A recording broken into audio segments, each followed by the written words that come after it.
A rusted fishing trawler sat untouched for 9 years, until a German shepherd stopped at one section of the hull and refused to move. The metal hatch slammed against the wall with a sharp clang. Major barked once and backed away, ears pinned flat. Walt froze in the narrow compartment beneath the boat, his flashlight beam shaking across a steel panel that shouldn't have been there. Salt air filled his lungs. Water dripped somewhere in the darkness. Then he noticed the thin line carved into the metal and realized someone had gone to great lengths to make sure it stayed hidden. What do you think was behind that wall? The pickup gave out just as the foghorn sounded across the gray Maine coast. Walter Brennan's right hand snapped off the steering wheel and dropped toward his hip before he even knew he had moved. His fingers closed on nothing but the worn seam of his jacket. No radio, no sidearm, no dust in his mouth, no convoy burning under a white Iraq sun, just rain ticking against a cracked windshield.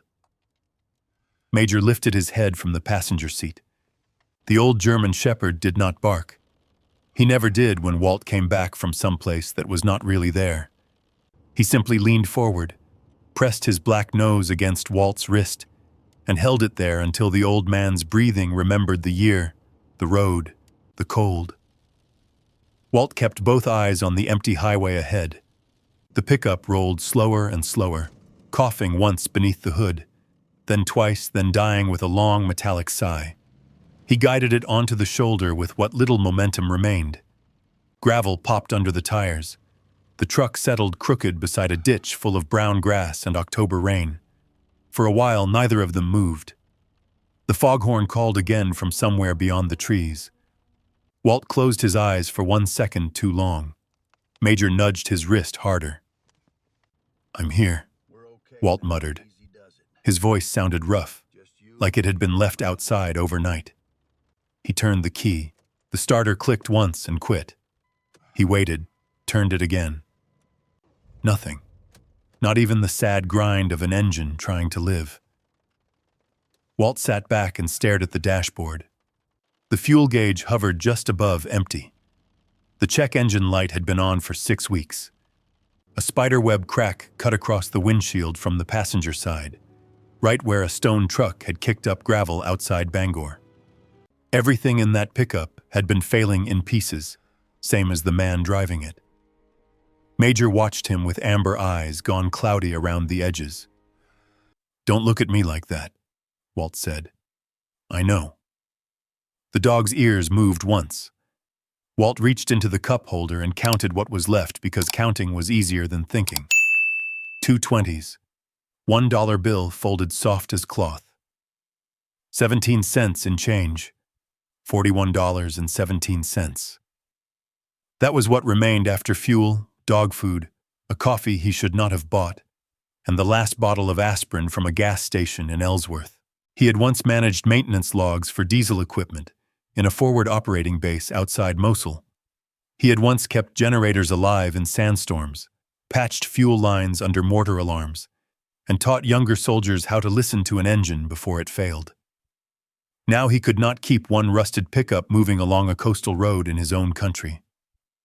He opened the door and stepped into the rain. Cold slid down the back of his neck. The kind of wet cold that did not hit hard at first, just found every old injury and sat there. His left knee complained when his boot hit the gravel. His lower back followed. He ignored both. The hood lifted with a squeal. Steam did not rise. That would have been almost comforting. Steam meant heat, pressure, something obvious. This was worse. The engine sat dull and wet beneath the hood, quiet in the way dead things are quiet. Walt checked the battery terminals. Tight. Corroded, but tight. He checked the belts with 2 fingers. Still there. He leaned in, smelled fuel, oil, rainwater, old rubber. Nothing burned. Nothing leaking fast enough to matter. He tapped the starter housing with the handle of a pocket knife, an old trick from a younger man's life, then climbed back in and tried the key again. 1 click. Then silence. Major had climbed halfway across the bench seat, front paws on the floorboard, watching through the open door. Well, Walt said, rain dripping from the brim of his faded army cap.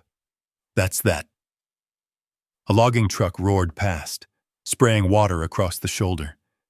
The pickup rocked in its wake. Major's head turned with the sound. Walt's shoulders tightened, but he stayed where he was. He had trained himself not to duck at every roar. Some days the training held. Some days it did not. He reached behind the seat and pulled out what mattered. One duffel bag with 2 shirts, a pair of socks, a razor, a via folder swollen with paperwork, and a framed photograph wrapped in an old t-shirt. His wife, Helen, standing beside a lilac bush in a yellow sweater, smiling like the world had never once been cruel to her. She had been gone 3 years. The hospital bills had lasted longer than the flowers on her grave.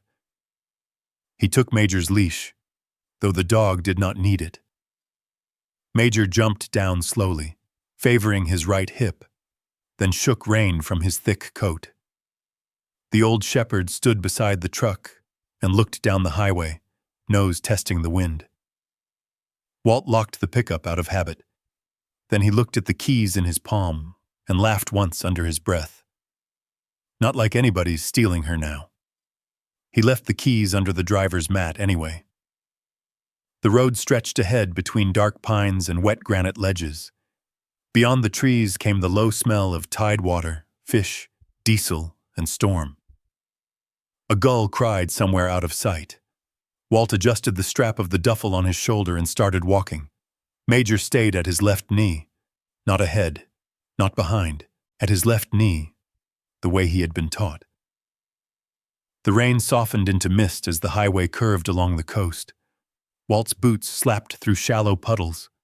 His coat was too thin for October in Maine, but he kept walking. Stopping made the cold worse. Stopping gave memory room. A strip of white light flashed between the trees. Ocean. Then gone again. The foghorn sounded. This time Walt caught himself before his hand moved. His fingers curled once and then opened. Major noticed. The dog brushed against his leg, just enough pressure to remind him he had not vanished into the past. Clear, Walt whispered. It was an old word, one he had used in doorways, alleys, burned-out rooms, places where silence had teeth. Here it meant only that the road ahead was empty. The ditch was shallow. The rain was real. They walked another mile before the sign appeared. Blackwater Harbor. 3 miles. The sign was old cedar, gray with weather, the letters hand-painted in white and peeling at the edges. Someone had nailed a small wooden fish beneath the words. Half of its tail had broken off. A gull sat on top of the signpost and watched them like it owned the place. Walt stopped beneath it. Major stopped too. Past the sign, the road sloped downward. Through the fog, Walt could see faint yellow dots of town lights and the thin black lines of masts standing against a dull silver harbor. There were no big hotels, no bright tourist shops, no warm invitation from the coast. Just a tired little town, tucked between Pine Hills and the Atlantic, looking as if it had been waiting a long time for something bad to finish happening. Walt shifted the duffel higher on his shoulder. His stomach tightened. He had not eaten since morning. Major had eaten the last of the kibble in the truck before dawn. There might be a diner. There might be a church basement. There might be a sheriff who did not like old men sleeping under public awnings with dogs beside them. There might be nothing. The wind moved up from the harbor and carried the smell of low tide. Major lifted his nose and went still. Walt noticed. The dog's ears came forward. Not alarmed. Not relaxed either. That middle place that had saved Walt more than once. A scent. A sound. A change in the air no human body would have caught in time. "What is it?" Walt asked. Major stared down the road toward the harbor. The fog shifted. For a moment, through the gray, Walt saw the shape of something large at the far end of the waterfront. A boat, maybe. A dark hull sitting lower than the others. motionless, forgotten. The kind of thing a town stops seeing after it has been there too long. Major gave one quiet whine. Walt looked from the dog to the harbor and back again. You know something I don't? Major did not move. The old man tightened his grip on the leash, though it hung loose between them. Behind them, the dead pickup sat somewhere up the road, with all that was left of their old life. Ahead of them, Blackwater Harbor waited under fog, salt, rust, and fading light. Walt took one step forward. Major followed. Neither of them knew it yet, but the road had not ended because the truck died. It had ended because something in that harbor had been waiting 9 years for a man with nothing left, and a dog who still knew how to find what others missed. Blackwater Harbor appeared one piece at a time. First came the smell, sharp salt and old fish carried on wet wind. Then the sound of rigging tapping against aluminum masts, thin and hollow, like bones clicking in the dark. Then the town itself showed through the fog, a row of tired buildings sloping down toward the water, their paint peeled by storms and their windows glowing weakly against the gray afternoon. Walt paused at the top of the hill and looked down. There were places in America that looked abandoned even while people still lived in them. Blackwater Harbor was one of those places. A bait shop with a crooked sign, a marine supply store with half its windows papered over, a closed cannery near the end of the waterfront, its roof sagging under years of rain. Beyond it, the harbor curved inward beneath pine-covered hills, full of boats that seemed to be waiting for owners who had stopped coming. Major stood beside him, ears lifted, rein clinging to the black fur along his back. Not much of an LZ, Walt said under his breath. The dog glanced at him. Yeah, Walt muttered. I know. Bad joke. They walked down Main Street with the careful quiet of two creatures used to being noticed for the wrong reasons.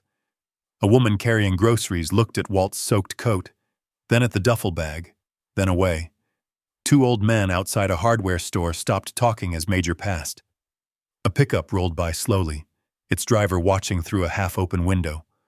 Walt kept his eyes moving without turning his head.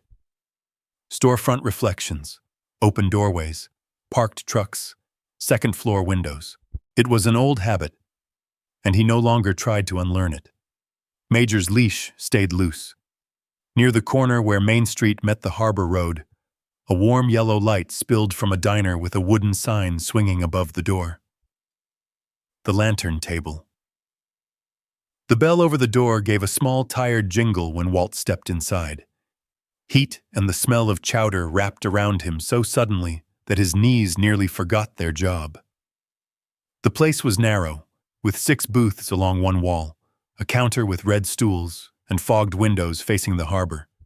A radio behind the counter played low country music under the hiss of the grill. A woman in her late 60s looked up from wiping a table. She had short gray hair, a lined face, and eyes that took in everything without making a show of it. Her apron was faded blue. A name tag pinned crookedly over her heart read, Mabel. For half a second, Walt waited for the usual words. No dogs. Bathrooms for customers. You can't sleep here. But Mabel looked at Major, then at Walt's soaked cap and the duffel strap cutting into his shoulder. Booth by the heater's open, she said.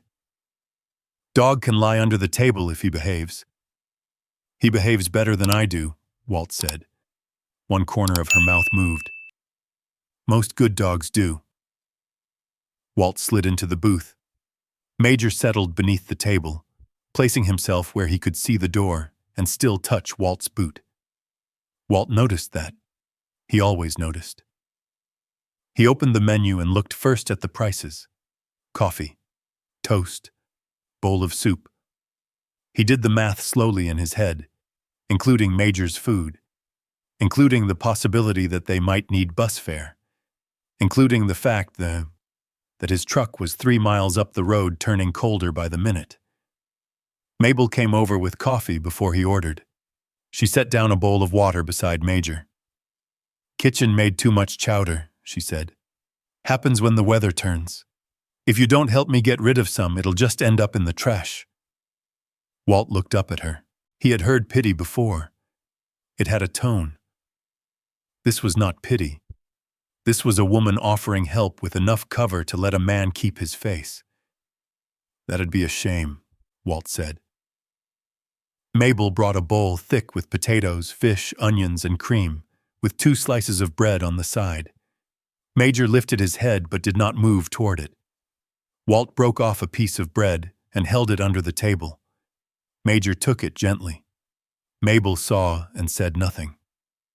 For a few minutes, the world narrowed to steam, salt, coffee, and the ache of warm food hitting an empty stomach. Walt ate slowly because hunger made a man foolish if he let it. Outside, gulls moved like torn paper in the fog. "You passing through?" Mabel asked when she came back to refill his coffee. Walt wiped his mouth with a paper napkin. That was the plan. Plans change around here. They usually do. Car trouble? Truck died up by the Blackwater sign. Tow will cost more than the truck's worth? Walt looked at her. She shrugged. I've run this diner 34 years. I can hear a dead vehicle in a man's shoes. Major shifted under the table, resting his chin on Walt's boot. Mabel glanced toward the harbor. Town's holding a surplus auction this afternoon. Dock equipment, old traps, busted tools, a few abandoned vessels too. Not saying any of it's pretty. I've got $41. Then you're richer than some folks who come through that door. Walt almost smiled. Mabel leaned a hip against the booth. A boat has a roof. Sometimes that's all a person needs for the first night. Before Walt could answer, a man at the counter turned slightly. He wore a green Harbor Department windbreaker and had a thick neck, pale eyes, and hands folded around a mug he had not touched. The stitching over his chest read Cole Braddock, Harbor Master. His eyes flicked from Walt to Major, then back toward the window. Mabel followed Walt's glance but did not comment. She picked up his empty bowl. Auction starts at 2, she said. Main pier. If you go, keep your hand down unless you mean it. The main pier smelled of wet rope and diesel. A dozen locals sat in folding chairs under a patched canvas awning while rain tapped overhead. Walt stood at the back with Major at his side. He had seen livelier briefings before bad missions. The auctioneer was a round man in a yellow raincoat who worked through the lots without enthusiasm. Dockline went for $6, crab pots for $12, a cracked fiberglass skiff for $25. Most people were there less to buy than to watch other people decide what junk was worth. Then the auctioneer cleared his throat. Final vessel. Lot 22. Steel-hulled fishing trawler, 41 feet, registered as Harbor Saint. Last owner, Captain Elias Monroe. Vessel has remained at Slip 16 for 9 years. Town assumes no mechanical, structural, legal, spiritual, or emotional responsibility. A few people laughed, but not warmly. Walt looked toward Slip 16. The trawler sat apart from the working boats, low and dark in the water, its hull streaked brown with rust. The wheelhouse windows were filmed white with salt. A torn blue tarp flapped over part of the stern. Gulls stood on the rail as if they had inherited it. Opening bid, $100, the auctioneer said. No hands went up. 50. Someone coughed. 25. A woman in the second row shook her head. The auctioneer sighed. $10. Come on, she's steel. Scrap alone ought to be worth more than that. Walt looked down at Major. Major was not looking at him. The dog was staring at the Harbor Saint, not at the gulls, not at the pier, at the boat. Walt felt a slow tightening under his ribs. It was not hope exactly. Hope was too soft a word for something that arrived wearing rain and rust. He raised his hand. The auctioneer blinked as if the dead had spoken. "We have 10, he said. "Anybody want to save this gentleman from himself?" A few locals turned to look at Walt. One old fisherman murmured, "Lord help him." Another said, "Bad luck, boat." No one bid. Going once, going twice, sold $10. The gavel came down with a flat crack. Major's ears twitched. Walt walked to the folding table and counted out one $10 bill from the damp money in his pocket. The auctioneer slid paperwork toward him and dropped a brass ring of corroded keys into his palm. "Slip 16, he said. "Good luck." As Walt signed his name, the air changed behind him. He did not turn fast. Fast made people nervous. He shifted his eyes first, catching the reflection in the auctioneer's clipboard. Cole Braddock stood at the back of the crowd. The harbor master's face had gone pale beneath the brim of his cap. Not surprised, not amused, afraid, only for a second. Then Cole looked away toward the harbor, jaw tight, hands tucked into the pockets of his windbreaker. Walt finished signing. Major gave a low sound deep in his chest. Walt closed his fingers around the keys to the harbor saint and looked out at the rusted trawler waiting in the fog. For $10, he had bought a roof. He had also bought the first thing in Blackwater Harbor that someone powerful did not want touched. The harbor saint did not welcome him. She waited at slip 16 with her bow angled slightly toward the channel, her hull dark and scarred under the rain, her lines slack from years of neglect. Rust bled down from the railings in long brown streaks. A torn tarp snapped over the stern with a sound like a loose flag in a storm. Gulls lifted from the wheelhouse roof as Walt and Major approached, complaining into the fog. The gangplank was just two weathered boards nailed together. Walt set one boot on it and waited. Old wood flexed beneath his weight but did not split. He shifted his duffel to the other shoulder, felt the brass keys cold in his palm, and stepped aboard. The deck gave a low groan under him, not a breaking sound, a remembering sound. Major followed, nails clicking softly on damp steel. The dog paused at the rail, nose high, reading the boat before trusting it. Walt let him. Major had been trained to enter rooms with his senses first, and Walt had learned long ago not to rush a good dog. "Clear it," Walt said softly. Major moved. He went forward along the port side, slow and deliberate, sniffing deck seams, old rope, rusted fittings. Walt followed 3 steps back, eyes moving over every angle. Wheelhouse door, stern deck, open hatch, blind corner near the winch, escape routes, places a man could hide, places a tired old body could fall and not get up. The harbor behind him faded in the fog. The town lights glowed in broken lines on the water. Somewhere up the pier, someone shut a truck door. Walt did not turn. Major did. The dog stared toward shore for 2 seconds, then continued. The cabin door stood beneath the wheelhouse overhang, its paint blistered and peeling. Walt tried the first key. Nothing. The second key slid in halfway and stuck. He worked it gently, not forcing, feeling for the old pins inside the lock. A little pressure, a little patience. The tumblers gave with a hard click. The door opened inward. The smell came out first. Diesel, salt, cold metal, old wood, a faint sourness from air that had not moved right in years. Not rot. Walt knew rot. Rot had a sweetness to it. This was neglect, not death. He waited at the threshold and let Major go in first. The shepherd stepped down into the cabin, shoulders low, ears forward. He swept the tight space with his nose. Galley to the left, bench to the right, narrow table bolted to the wall, a passage leading forward into shadow. The dog circled once, returned to Walt, and stood still. Walt entered. His boots landed on a plywood floor worn smooth by decades of use. He touched the galley counter, dry. He checked the little propane stove, 2 burners crusted with age. He opened the sink cabinet and found nothing but a cracked bucket and a coil of stiff hose.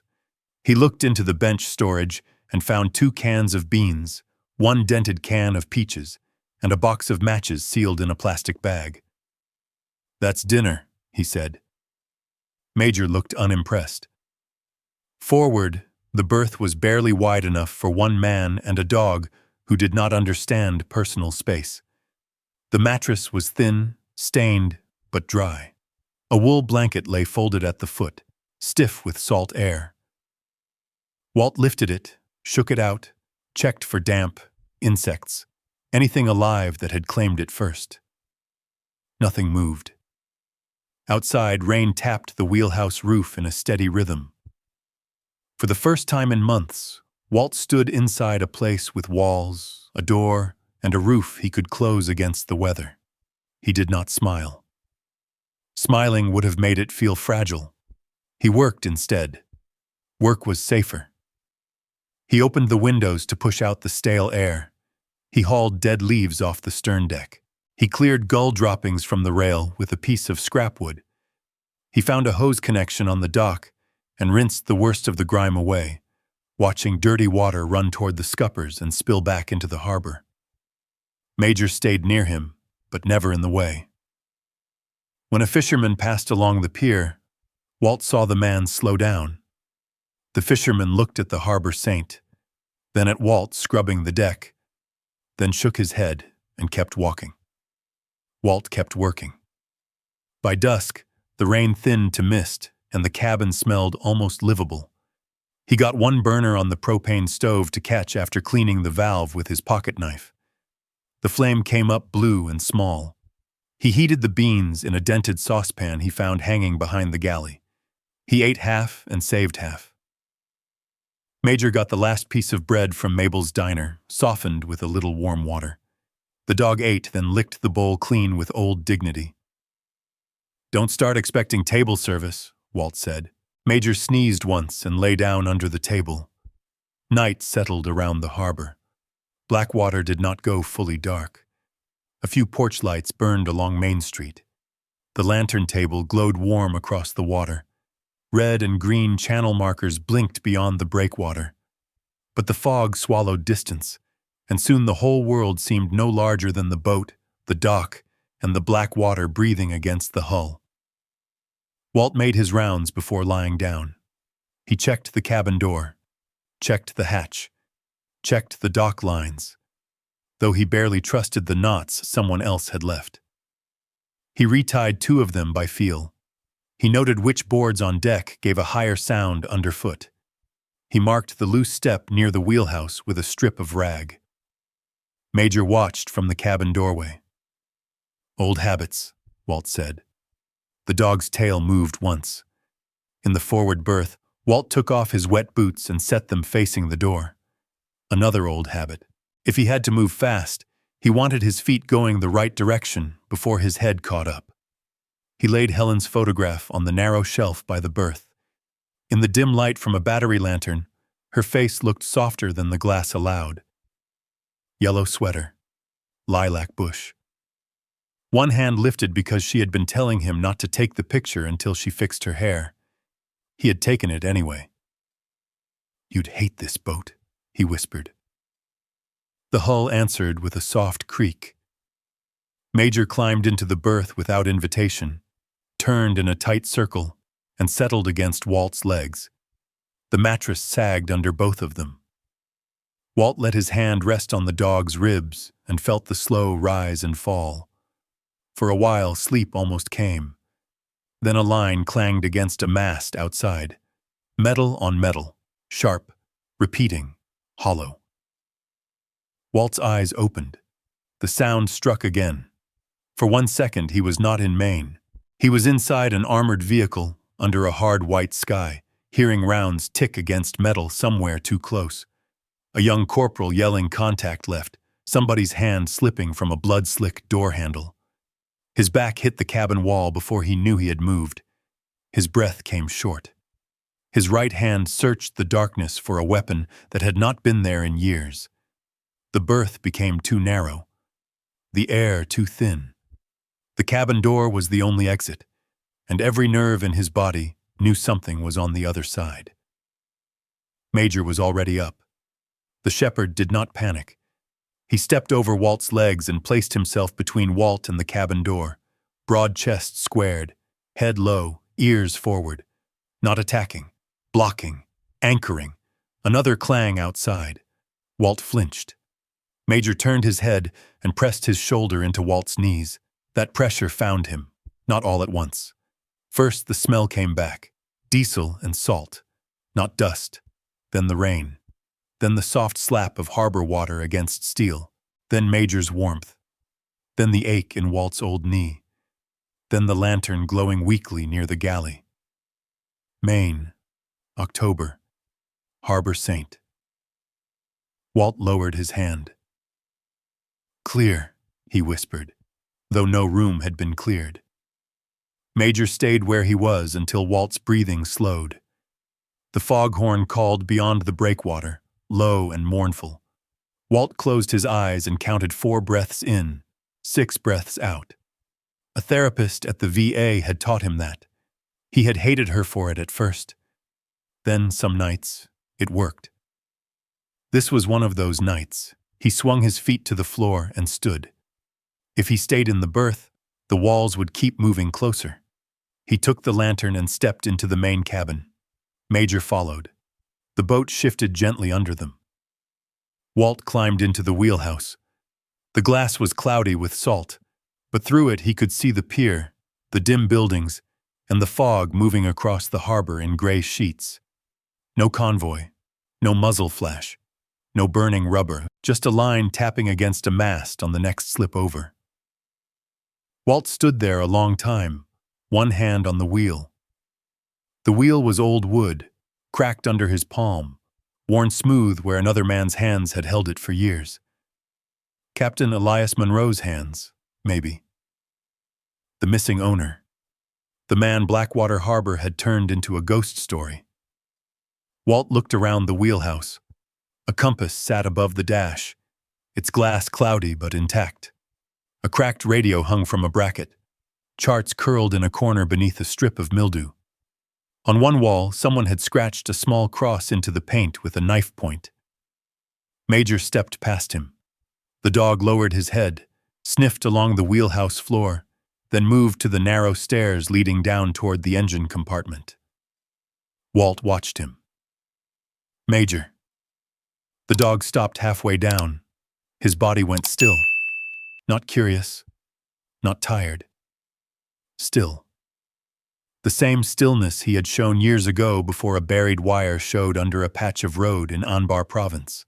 The same stillness that had once made Walt halt a maintenance convoy 30 seconds before another truck would have rolled into a bad place. Major stared down into the dark below the floorboards. A low sound rose in his throat. Walt felt the hair on the back of his neck lift. "What do you have?" he whispered. Major did not look back. The old dog kept his eyes fixed on the dark belly of the Harbor Saint, where something beneath the cabin floor seemed to be holding its breath. Walt stood in the wheelhouse with one hand still on the cracked wooden wheel, listening. The boat made all the ordinary sounds an old vessel makes at night. Water slapped the hull. A loose chain tapped somewhere near the bow. Rainwater found its way through a seam above the wheelhouse window and dropped into a coffee can with a slow, patient ping. But Major was not listening to ordinary sounds. The shepherd stood at the top of the narrow steps leading down toward the engine compartment, body locked in place, ears forward, tail low. He gave another quiet rumble, not loud enough to carry beyond the cabin, but enough to move through Walt's bones. Walt took the lantern from its hook. "Easy," he whispered. Major stepped down first. The stairs were steep and narrow. Walt followed sideways, one hand on the rail, the other holding the lantern low. His knees did not like the angle, and his back complained before he reached the bottom, but he kept his breathing even. In tight places, breathing mattered. Panic used up air faster than fire. The engine compartment smelled of old diesel, bilge water, and cold steel. A big marine diesel sat in the center like a sleeping animal. Paint flaked from the block, hoses stiff with age, wiring bundled badly along one side. Walt lifted the lantern and looked it over. "Lord," he murmured, "somebody loved you once." Major ignored the engine. He moved past it, ducking under a pipe, toward the port side of the lower hold. His nails clicked softly on the metal grating. He stopped at a section of inner steel plating about 3 feet above the bilge, pressed his nose close, and sniffed along the seam. Then he scratched once, not frantic, not playful. One deliberate scrape. Walt crouched beside him. The movement pulled a sharp line through his lower back. He waited for it to pass, then leaned closer. At first, the wall looked like every other piece of the old boat. Rust blooms, flaking gray paint, rivets dark with age, weld seams rough and uneven. But Major kept his nose against one vertical line, breathing in short bursts. Walt set the lantern down and ran 2 fingers along the metal. Cold, damp, pitted. Then his fingers found it. A seam too smooth. He shifted the light and looked again. The weld along this plate did not match the others. The original welds were ugly in the way honest work gets ugly after years at sea. This one was cleaner, flatter, almost careful. Along the lower edge, where rust should have eaten unevenly, there was a thin black line tucked beneath paint and grime. Walt scraped it with his thumbnail. It came away in a small, rubbery curl. Marine epoxy. He sat back on his heels. Major looked at him. "You found a patch?" Walt said. Major scratched once more, harder this time, claws ringing against steel. Walt knocked on the plate with 2 knuckles. The sound was dense and short. He knocked 6 inches to the left. The steel answered with a sharper ring. He knocked again on Major's wall. Dead. Something behind it was eating the sound. Walt went very still. For a moment, the compartment narrowed around him. Not because of memory this time, but because of old instinct. A wrong wall. A sealed space. Something built to hide what should not be found. He had seen false panels in villages outside Bakuba, buried compartments beneath floor mats, fuel drums with double bottoms. Men hid weapons. Men hid money. Men hid proof. A boat could hide things too. Major sat down in front of the panel as if his part was finished. Walt let out a slow breath through his nose. "Good boy." The dog's ears eased back for half a second, then lifted again. Walt studied the plate without touching it further. No tools, no gloves, no plan. He had learned the hard way that the first thing you do with a suspicious object is stop wanting answers more than you want to stay alive. He backed out of the hold and returned to the cabin. Major followed, but kept glancing toward the stairs. The lantern made a soft circle of light on the table. Walt pulled his duffel onto the bench and took inventory. Pocket knife, flashlight with weak batteries, roll of electrical tape, 2 screwdrivers, 1 small adjustable wrench, a pair of socks wrapped around Helen's framed photograph. Not enough. He needed a pry bar, a chisel, maybe a hammer, maybe more light. He also needed to know who was watching. At dawn, Blackwater Harbor came up gray and cold. Fog lay low on the water, and gulls walked the pier like old men inspecting damage. Walt was already on deck with the engine hatch open. If anyone looked over, they would see a tired man checking a neglected diesel, nothing more. He worked the way he had always worked. Slow hands, quiet eyes. The diesel was bad, but not hopeless. The fuel lines were stiff. The filters were fouled. The battery was dead. One belt had cracked almost through, but the block itself looked sound. No obvious split, No oil where there should not be oil. No saltwater crust around the head. "Still got bones," he said. Major lay near the cabin door, chin on his paws, but his eyes kept moving. Late in the morning, Mabel came down the pier carrying a paper bag and an old coffee thermos. Her boots thudded on wet boards. She stopped at the rail and looked around at the scrubbed deck, the coiled lines, the open engine hatch. "Well," she said, "you made her look less dead. That's about all I did." She handed the bag across. "Biscuits. Bacon. Don't argue." "I overcooked." Walt took it. "You overcook a lot. Only when people need feeding." Major stood, tail moving once. Mabel smiled and pulled a small piece of bacon from a napkin. "Does he take food from strangers?" "No." "Smart."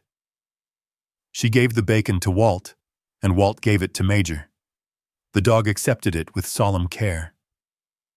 Mabel looked toward the wheelhouse. Her face changed just a little. "You sleep all right?"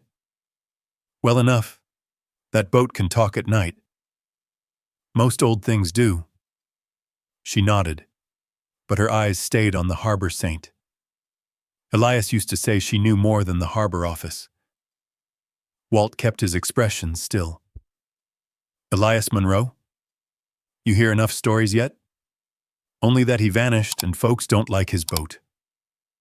Mabel looked back toward town. The diner windows glowed faintly through the fog. People say cursed when they don't want to say guilty. Before Walt could answer, Major stood up. Not fast, not loud, but all at once the softness left him. Walt followed the dog's gaze down the pier. Cole Braddock stood near the fuel dock, one hand in the pocket of his harbor jacket, the other holding a clipboard. He was not writing. He was watching the harbor saint. Mabel saw him too. Her mouth tightened. "Harbor master's taking an interest," Walt said. "Cole takes interest in whatever might become his problem." "Am I his problem?" Mabel did not answer right away. She stepped back from the rail. "Just be careful where you put your hands on that boat," she said. "Some parts of Blackwater Harbor don't like being touched." She walked away before he could ask what that meant. Cole remained by the fuel dock another few seconds, then turned and disappeared into the harbor office. Major gave a low breath through his nose. Walt looked down at the dog, then at the open engine hatch, then toward the stairs leading into the lower hold. The sealed plate waited below. So did whatever someone had hidden behind it. Walt closed the engine hatch and wiped his hands on a rag. "We do this quiet," he said. Major's ears came forward. Walt took one last look at the harbor office.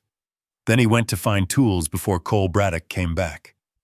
The harbor workshop sat at the far end of the pier behind a sliding metal door that had not slid right in years.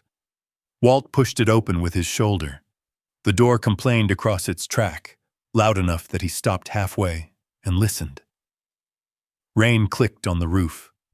A gull cried from the fuel dock. Somewhere inside the harbor office, a phone rang once, then stopped. Major stood at the threshold, head low, ears moving. "Clear," Walt whispered. The dog entered first. The workshop smelled of rust, sawdust, old rope, and machine oil. Tools hung on pegboards in the dim morning light. Most were cheap, dull, or both, but Walt was not looking for pretty. He found a flat pry bar with a chipped end, a cold chisel, a ball-peen hammer, and a wire brush stiff enough to take paint off steel. On a shelf near the back, he found a flashlight with batteries that still held a little life. He took only what he needed, borrowing, not stealing. He left a grease pencil mark on the bench beside each empty hook so he would remember where everything went back. That was another habit. In the field, a missing tool could become a dead man. In civilian life, people called it being particular. Major stopped near the back door of the workshop. His body stiffened. Walt lowered the pry bar slowly and looked past him. Through the grimy window, he could see the harbor office across the lot. Cole Braddock stood inside, half hidden behind blinds, phone pressed to his ear. He was looking toward slip 16. Walt waited until Cole turned away. Then he gathered the tools in an old canvas bucket and headed back to the Harbor Saint.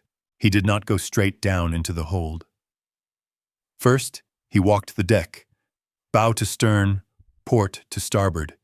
He checked dock lines, looked at the pier, noted the nearest people. An old man repairing a net 2 slips over. A woman unloading boxes near the bait shop. Mabel's diner windows fogged with breakfast heat. No one close enough to hear steel being pried open under the deck, unless they were already listening for it. Only then did he take Major below. The engine compartment was colder than the cabin. Damp air sat low in the space, and the old diesel bulked in the lantern light, like a dark animal at rest. Walt set the bucket down and crouched in front of the sealed plate. Major moved to his right side and sat. The panel looked even stranger in daylight. The mismatched weld was subtle, but once seen, it could not be unseen. A careful rectangle hidden among rough work. Someone had made a lie out of steel and expected time to cover it. Walt ran the wire brush along the bottom seam. Flakes of paint and old grime fell into the shallow bilge water. The thin black line of epoxy showed more clearly now. Somebody knew what they were doing, he said. Major sniffed the seam, then pulled back. Walt noticed. No fumes, he murmured. No rot. Just old secrets. He placed the chisel against the upper left corner and tapped it with the hammer. The first sound rang through the hull, sharp enough to make him freeze. He listened. No footsteps above. No voices.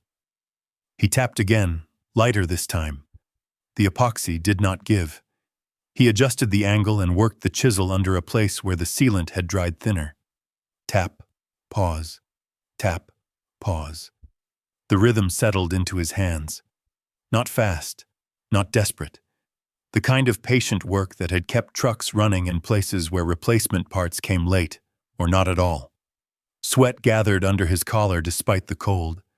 His back tightened. His fingers ached. Once a hammer strike slipped and kissed his knuckle hard enough to split the skin. He wrapped it in a strip torn from an old rag and kept working. Major stayed close, watching the hatch above more than the wall. When a truck door slammed outside, Walt's shoulders locked. The hammer stopped midair. For one bright second, the hold became a concrete room overseas. The slam became a blast door, and the lantern light sharpened into sun on dust. Major pressed his shoulder against Walt's thigh. Not hard. Enough. Walt lowered the hammer. Yeah, he breathed. I'm good. He was not good, but he was here. The first piece of epoxy broke loose after nearly half an hour. It dropped into the bilge with a soft plink. Walt wedged the chisel deeper, then the pry bar. The plate shifted less than a quarter inch. Cold air moved through the new gap. Major stood. Walt stopped. He held one hand up, palm down. Easy. The dog waited, but every line of him pointed at the plate. Walt worked along the side seam. More sealant cracked. The panel began to loosen in tiny, reluctant movements. When the bottom edge finally gave, the sound was not loud. It was a tired sigh, metal releasing its grip after years of pretending. Walt slid the pry bar behind the plate and pulled. The whole rectangle came forward 2 inches. Behind it was black space. He did not reach in. He angled the flashlight first. The beam cut through dust and showed a cavity built between the inner plating and the outer frame. Clean, dry, deliberate. Not a smuggler's hole thrown together in a panic. A hidden compartment built by a man who had time, tools, and reason. Inside sat a dark green waterproof case about the size of a field ammo box, wedged tight between 2 steel ribs. Walt stared at it. The color pulled something from memory before he could stop it. Supply tents, unit markings, grease pencil labels, a young private laughing while rain hammered a plywood roof in Baghdad. Then the laughter gone under a flash of light. His hand hovered at the edge of the opening. Major whined softly. Walt blinked. The hold returned. "Right," he said. He reached in slowly and gripped the handle. The case was heavier than it looked. He eased it out inch by inch, careful not to scrape it against the steel ribs. When it finally came free, he set it on the grating between his boots. The latches were brass, dulled but intact. A 3-digit combination lock hung through both catches. "Of course," Walt muttered. He tried 000. Nothing. He tried 111. Nothing. Major had moved to the loose steel plate. The dog sniffed its backside, then began pawing at a patch of grime near the lower corner. Walt turned the plate over. At first he saw only old paint and scraped epoxy. Major pawed again, more insistently. Walt wiped the spot with his thumb. Under the grime were 3 small numbers scratched into the metal with a sharp point. Walt looked at Major. The dog looked back as if this had been obvious all along. "You're showing off now." He turned the dials. 3, 1, 9. The lock clicked open. For several seconds, Walt did not lift the lid. The sound of the harbor seemed to disappear. No gulls, no rain, no water against the hull. Just his own breath and Major's steady panting beside him. Then Walt opened the case. Everything inside had been wrapped in plastic and sealed with careful folds of tape. 3 leather-bound journals, a stack of photographs in a wax paper sleeve, a manila envelope thick with documents, a rolled harbor chart tied with string. On top of it all lay a single letter in an old white envelope, yellowed at the edges but dry. The handwriting was neat, upright, and deeply human. To the one who still believes a vessel can carry the truth. Walt picked it up with both hands. His knuckle had started bleeding through the rag, leaving a small red mark on the corner of the envelope. He wiped it away quickly with his sleeve, as if apologizing to the dead man who had left it there. Major sat beside him. Walt broke the seal. The paper unfolded with a faint crackle.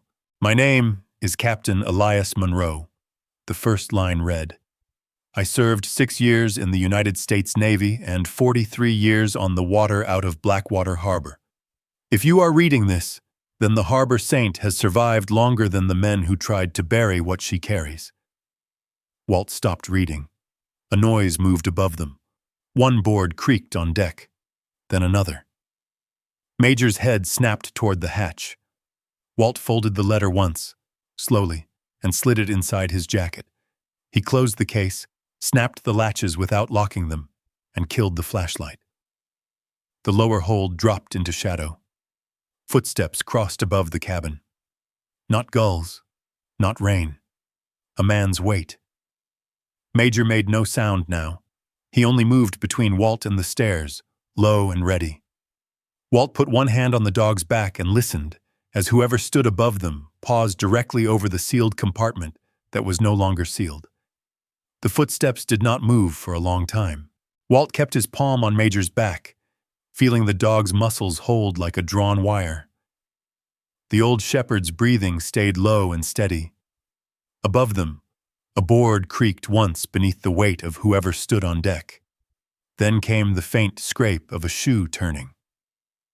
Walt looked toward the open cavity in the wall. The plate leaned against the steel frame. The green case sat closed at his feet. The tools lay where a blind man could read the scene. If someone came down the steps, there would be no hiding what he had found. Walt reached slowly for the canvas bucket and slid the loose tools into it, without clinking metal. Then he eased the green case behind the engine block, tucking it between an old battery tray and a coil of stiff hose. Not hidden well, hidden fast. Major did not turn his head. Another step above. Then a voice. "Anybody aboard?" "Cole Braddock." The voice came down through the deck boards, too casual for a man who had not been invited. Walt wiped his bleeding knuckle across his pant leg, picked up the pry bar, and stood with effort. His back protested, but he did not make a sound. He climbed the stairs slowly, not because he wanted to seem weak, but because rushing made guilt visible. Major followed one step behind. Cole stood in the main cabin, just inside the door, rain shining on the shoulders of his harbor jacket. He held a clipboard against his chest and wore a small official smile that had been practiced in front of mirrors or townspeople who needed permits. His eyes went first to Walt's face, then to Major, then to the engine hatch. "Didn't mean to startle you," Cole said. "You came aboard without calling out until you were already inside." Cole glanced around. "Town vessel until paperwork fully clears. Paperwork cleared when I paid. Administrative details can take time." Walt set the pry bar against the wall by the stairs, close enough to reach, but not close enough to threaten. "What can I do for you?" Cole's smile held. "Just checking in, making sure you understand what you bought. The Harbor Saint is not exactly a weekend project. I've seen worse." "Have you?" Walt did not answer.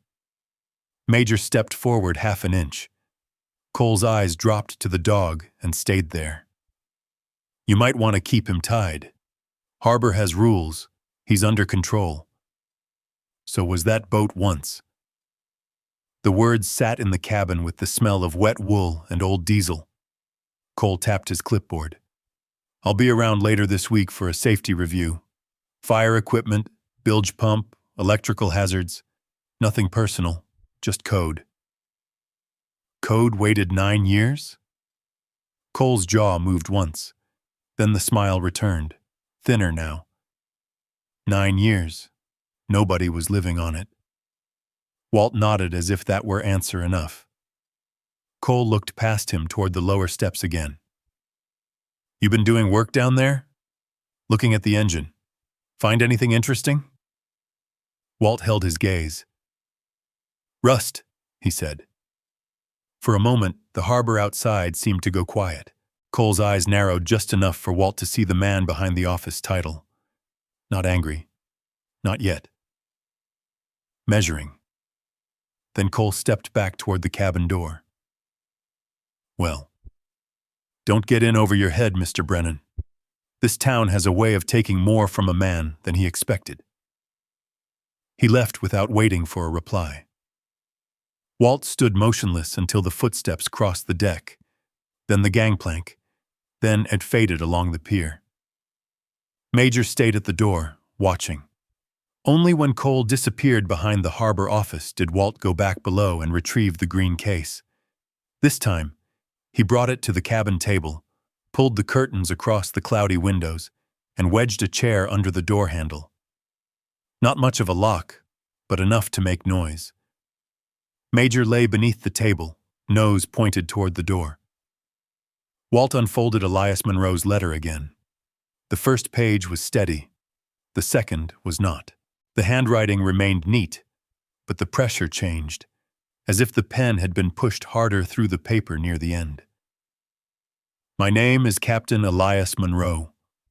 I served 6 years in the United States Navy and 43 years on the water out of Blackwater Harbor. If you are reading this, then the Harbor Saint has survived longer than the men who tried to bury what she carries." Walt read slower. "I did not hide treasure. I did not hide weapons. I hid records. The kind men call boring until they ruin lives. There are 3 journals in this case. The first is the life I lived. The second is what I began to notice. The third is what I wish I had spoken sooner. If you found this by accident, close the box and walk away. If you found it because something in you would not stop looking, then maybe you are the one I was waiting for." The final line was written alone. A vessel can carry fish, men, storms, and lies. This one carries the truth. Walt lowered the page. Major lifted his eyes. "Hell of a thing to leave a stranger," Walt said. He opened the first journal. The leather cover was cracked, softened by years of use. Inside, the pages smelled faintly of salt and pipe tobacco. The first entries were not dramatic. They were logs, weather, catch weight, fuel costs, engine repairs, names of deckhands, notes about tide and wind. Elias Monroe wrote like a man who trusted facts more than adjectives. May 4th. 270 pounds of haddock. Port injector stuck again. Fixed it with wire and profanity. Mabel says I should eat something green before I turn into a biscuit. Walt paused. Mabel. He turned the page. July 19th. Young Peter Sloan lost 3 traps in the storm. Says he can't replace them before the season closes. Left money in his truck before dawn. He will think it came from his brother. Let him. Another entry.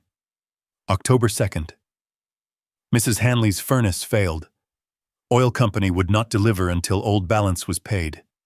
Paid it at the office. Told them if they said my name, I would take my business elsewhere.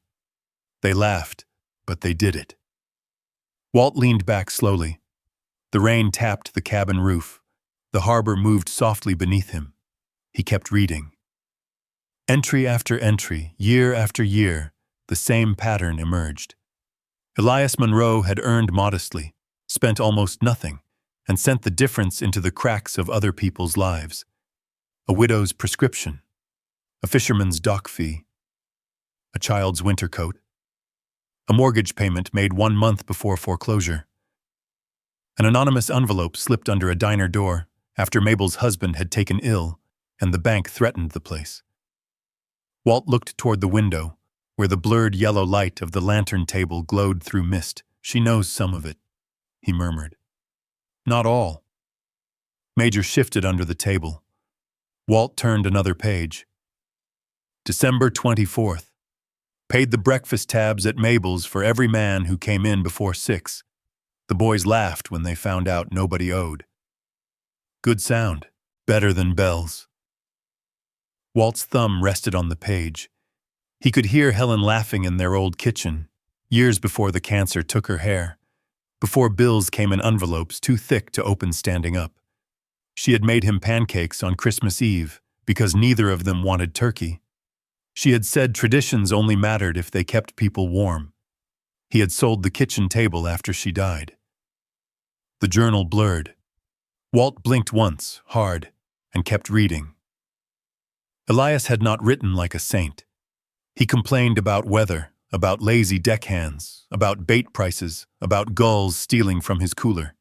He called one town councilman a walking bucket of wet rope. He wrote of loneliness after his wife died, not in long confessions, but in small missing pieces. Ellen would have known what to say. Ellen would have made me buy new boots. Ellen always said I gave with a face like I was fixing a leak. Walt almost smiled at that. Then he reached a line near the end of the first journal, written in darker ink. A man does not need a monument if the people he saved are still standing. The cabin went still around him. Walt placed his hand flat on the page. He thought of men whose names were carved into stone walls, men whose mothers had accepted folded flags, men he had carried in dreams longer than he had known them in life. Then he thought of all the living who walked past him now and saw only an old man in a wet coat with a dog and a duffel. Major rested his chin on Walt's boot. Walt reached into his jacket and pulled out Helen's photograph. He set it beside the journal. You would have liked him, he said softly. Outside, the foghorn rolled across the harbor. This time, Walt did not flinch. He opened the second journal. The handwriting inside was the same, but the spacing had changed. Tighter, more deliberate, dates underlined, names repeated, numbers circled, receipts referenced. It was not a life log anymore. It was surveillance. March 11th. Harbor Maintenance Fund posted balance does not match ledger. Short by $4,800. Asked Cole. He smiled too fast. Walt's eyes stopped on the name. Cole. He turned the page. March 28th. Fuel dock repair listed complete. It is not complete. Pump still leaks. Invoice paid to Braddock Marine Services. Cole's cousin runs that outfit. The warmth from the first journal drained from the cabin. Walt read the next entry, and the next, and the next. By the time the light outside faded toward evening, the first hidden truth had settled into place. Captain Elias Monroe had not vanished because he was cursed. He had vanished because he had started counting what Blackwater Harbor was losing, and one of the most trusted men in town had every reason to stop him. The footsteps did not move for a long time. Walt kept his palm on Major's back, feeling the dog's muscles hold like a drawn wire. The old shepherd's breathing stayed low and steady. Above them, a board creaked once beneath the weight of whoever stood on deck. Then came the faint scrape of a shoe turning. Walt looked toward the open cavity in the wall. The plate leaned against the steel frame. The green case sat closed at his feet. The tools lay where a blind man could read the scene. If someone came down the steps, there would be no hiding what he had found. Walt reached slowly for the canvas bucket and slid the loose tools into it without clinking metal. Then he eased the green case behind the engine block, tucking it between an old battery tray and a coil of stiff hose. Not hidden well, hidden fast. Major did not turn his head. Another step above, then a voice. "Anybody aboard?" "Cole Braddock." The voice came down through the deck boards, too casual for a man who had not been invited. Walt wiped his bleeding knuckle across his pant leg, picked up the pry bar, and stood with effort. His back protested, but he did not make a sound.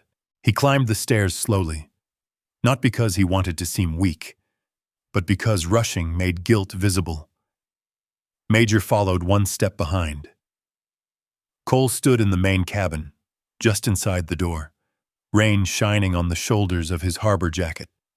He held a clipboard against his chest and wore a small official smile that had been practiced in front of mirrors or townspeople who needed permits. His eyes went first to Walt's face, then to Major, then to the engine hatch. "Didn't mean to startle you," Cole said. "You came aboard without calling out until you were already inside." Cole glanced around. "Town vessel, until paperwork fully clears. Paperwork cleared when I paid. Administrative details can take time." Walt set the pry bar against the wall by the stairs, close enough to reach, but not close enough to threaten. "What can I do for you?" Cole's smile held. "Just checking in, making sure you understand what you bought. The Harbor Saint is not exactly a weekend project. I've seen worse. Have you?" Walt did not answer. Major stepped forward half an inch. Cole's eyes dropped to the dog and stayed there. "You might want to keep him tied. Harbor has rules. He's under control." "So was that boat once?" The words sat in the cabin with the smell of wet wool and old diesel. Cole tapped his clipboard. "I'll be around later this week for a safety review. Fire equipment, bilge pump, electrical hazards. Nothing personal, just code." "Code waited 9 years?" Cole's jaw moved once. Then the smile returned, thinner now. 9 years, nobody was living on it. Walt nodded as if that were answer enough. Cole looked past him toward the lower steps again. "You been doing work down there?" "Looking at the engine. Find anything interesting?" Walt held his gaze. "Rust," he said. For a moment, the harbor outside seemed to go quiet. Cole's eyes narrowed just enough for Walt to see the man behind the office title. Not angry. Not yet. Measuring. Then Cole stepped back toward the cabin door. "Well, don't get in over your head, Mr. Brennan. This town has a way of taking more from a man than he expected." He left without waiting for a reply. Walt stood motionless until the footsteps crossed the deck, then the gangplank. then faded along the pier. Major stayed at the door, watching.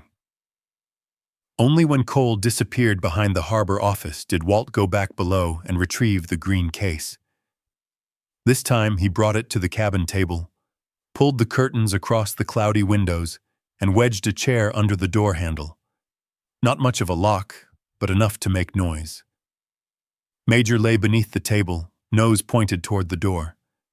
Walt unfolded Elias Munro's letter again. The first page was steady. The second was not. The handwriting remained neat, but the pressure changed, as if the pen had been pushed harder through the paper near the end. My name is Captain Elias Munro. I served 6 years in the United States Navy and 43 years on the water out of Blackwater Harbor. If you are reading this, then the harbor saint has survived longer than the men who tried to bury what she carries. Walt read slower. I did not hide treasure. I did not hide weapons. I hid records. The kind men call boring until they ruin lives. There are 3 journals in this case. The first is the life I lived. The second is what I began to notice. The third is what I wish I had spoken sooner. If you found this by accident, close the box and walk away. If you found it because something in you would not stop looking, then maybe you are the one I was waiting for. The final line was written alone. A vessel can carry fish, men, storms, and lies. This one carries the truth. Walt lowered the page. Major lifted his eyes. Hell of a thing to leave a stranger, Walt said. He opened the first journal. The leather cover was cracked, softened by years of use. Inside, the pages smelled faintly of salt and pipe tobacco. The first entries were not dramatic. They were logs. Weather, catch weight, fuel costs, engine repairs, names of deckhands, notes about tide and wind. Elias Munro wrote like a man who trusted facts more than adjectives. May 4th, 270 pounds of haddock. Port injector stuck again. Fixed it with wire and profanity. Mabel says I should eat something green before I turn into a biscuit. Walt paused. Mabel. He turned the page. July 19th. Young Peter Sloane lost 3 traps in the storm. Says he can't replace them before the season closes. Left money in his truck before dawn. He will think it came from his brother. Let him. Another entry. October 2nd. Mrs. Hanley's furnace failed. Oil company would not deliver until old balance was paid. Paid it at the office. Told them if they said my name, I would take my business elsewhere.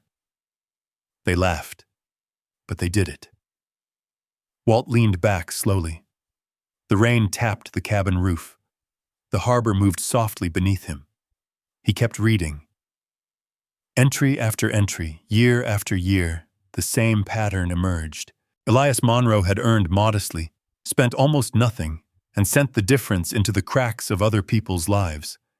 A widow's prescription, a fisherman's dock fee, a child's winter coat, a mortgage payment made 1 month before foreclosure. An anonymous envelope slipped under a diner door after Mabel's husband had taken ill and the bank threatened the place. Walt looked toward the window, where the blurred yellow light of the lantern table glowed through mist. She knows some of it, he murmured. Not all. Major shifted under the table. Walt turned another page. December 24th. Paid the breakfast tabs at Mabel's for every man who came in before 6. The boys laughed when they found out nobody owed. Good sound. Better than bells. Walt's thumb rested on the page. He could hear Helen laughing in their old kitchen, years before the cancer took her hair. Before bills came in envelopes too thick to open standing up. She had made him pancakes on Christmas Eve because neither of them wanted turkey. She had said traditions only mattered if they kept people warm. He had sold the kitchen table after she died. The journal blurred. Walt blinked once hard and kept reading. Elias had not written like a saint. He complained about weather, about lazy deckhands, about bait prices, about gulls stealing from his cooler. He called one town councilman a walking bucket of wet rope. He wrote of loneliness after his wife died, not in long confessions, but in small missing pieces. Ellen would have known what to say. Ellen would have made me buy new boots. Ellen always said I gave with a face like I was fixing a leak. Walt almost smiled at that. Then he reached a line near the end of the first journal, written in darker ink. A man does not need a monument if the people he saved are still standing. The cabin went still around him. Walt placed his hand flat on the page. He thought of men whose names were carved into stone walls, men whose mothers had accepted folded flags, men he had carried in dreams longer than he had known them in life. Then he thought of all the living who walked past him now, and saw only an old man in a wet coat with a dog and a duffel. Major rested his chin on Walt's boot. Walt reached into his jacket and pulled out Helen's photograph. He set it beside the journal. "You would have liked him," he said softly. Outside, the foghorn rolled across the harbor. This time, Walt did not flinch. He opened the second journal. The handwriting inside was the same, but the spacing had changed. Tighter, more deliberate. Dates underlined, names repeated, numbers circled, receipts referenced. It was not a life log anymore. It was surveillance. March 11th. Harbor Maintenance Fund, posted balance does not match ledger. Short by $4,800, asked Cole.